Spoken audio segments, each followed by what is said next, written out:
Hello everybody, and welcome to the first introduction to Linux PC-BEST.EU episode. First, before we start, shortly about myself. I do not have a name, but you can call me Dobby if you like. I will be your tour guide during this video, and I promise to do my best to speak as clearly as possible, and hope that you can follow. In this video I will demonstrate with the help of my assistants whose name ran, the most used part of the operating system, our desktop. Before we will look into it in depth, you would like to know that Linux offers wide range of desktop interfaces for the end user to choose from. What I mean to say is that by installing your Linux operating system, you will also be required to choose your desktop environment out of the most common ones. The most known ones are XFCE, Mate, KDE, Genome and Cinnamon. Despite of personal preferences, each one of them include different pack of softwares, and can be suitable to all kind of PCs. Include old ones that maybe run Windows XP, for instance. I know it sounds weird, however you should know that this is the great advantage of Linux compared to other operating systems. Linux operating system allow you to customize your computer based on your preferences and needs. After trying the known desktops around, my favorite one is KDE, from various reasons like software packages, and mostly for its flexibility and being easy adopted by new Linux users. Especially if you were using previously Windows Microsoft. Are you ready? Here, in the menu you can see the following tabs: Favorites, Applications, Computer, Recently Used and Leave. Under Favorites menu, you can see your preferred applications to be used. You can add or remove applications as much as you like. Applications menu. Before we start, it's important for you to know that nearly 100% of the Linux applications are completely free of charge, and can be downloaded from the application store, exactly the same as your smartphone. Here, under Applications you can see sub-menus, such as Graphics, Internet, Multimedia, Office, Settings, System, Utilities, Find Files and or Folders, and Help. Each one of these sub-menus include corresponding applications for the category, and we will review them one by one. Graphics include GIMP, which is equivalent to the very known Photoshop application, and some other known useful applications.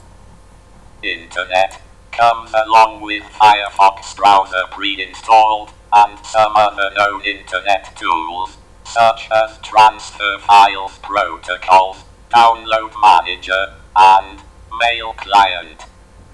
Multimedia include the very known Amarok Music Player, the disc-bearing application K3B, and VLC Stream Media Player, and some other useful applications. Office include the very known LibreOffice application, which allow you to edit, read and write exciting and or new files. Any Microsoft Office version is being supported by LibreOffice. This Office package is of course free of charge with any circumstance, and always stay up to date with all known formats. Besides LibreOffice there are more handy applications that comes along. They are all for free. Next in the menu, Settings, is the Global Settings page. Here, we can find the software settings, System Settings, Update Manager, and much more. Next in the menu, System. Here you can find the Backup tool, Info Center, File Manager tool that is similar to Windows Explorer, and much more. Next in the menu, Utilities. Here you can find the Archiving tool, as well as the Clipboard tool, Notes Manager, Dictionary, Keyboard shortcuts, and much more.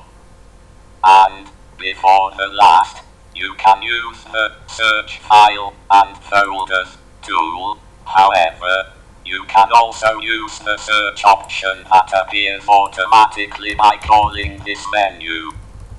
And, last but not least, is the Help menu that includes the Global Help Center of this desktop with very clear and easy way to navigate through your inquiry. Next in the main menu, we can find the Computer, which includes shortcut to the personal folders that called in Linux, Home. Next to that also the system files that called in Linux, Root. Moreover, the System Package Manager, which is actually the Applications Manager. Also the System Settings can be found under the Computer menu, Network Settings, Trash Bin, and some other handy tools. If you are ready, we can go to the next tab that's called Recently Used. Here, simply as it sounds, you can find all your recent activities and files that have been used.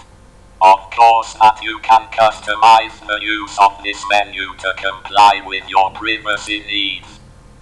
And, the last tab in the main menu is the Leave option. Here, you can control your session, switch between users, log out, send the computer to sleep, or hibernate. But of course that you can shut down or restart to the PC as per your needs. This was short introduction to the main menu. However, there are many more options to change and modify in your Linux desktop. The desktop includes virtual desktops, as many as you like, so you can switch between your desktops at any given moment. You can assign one desktop to work related, while the other one can be used for private purposes. Alternatively, you can add or download widgets to your desktop, as many as you like. You are free to decide where would you like to position your taskbar and its height and width size. Moreover, you are free to choose what will be shown on your taskbar. Within one mouse move you can view all of your active open windows and quickly recall between of them. Well, this is for now. I hope you have a great time watching this demonstration. Please do not hesitate to contact PC-BEST.EU for any question or remark. You can also feel free to share this video or click on like. Thank you for watching the video, and hope to see you soon at my next episode.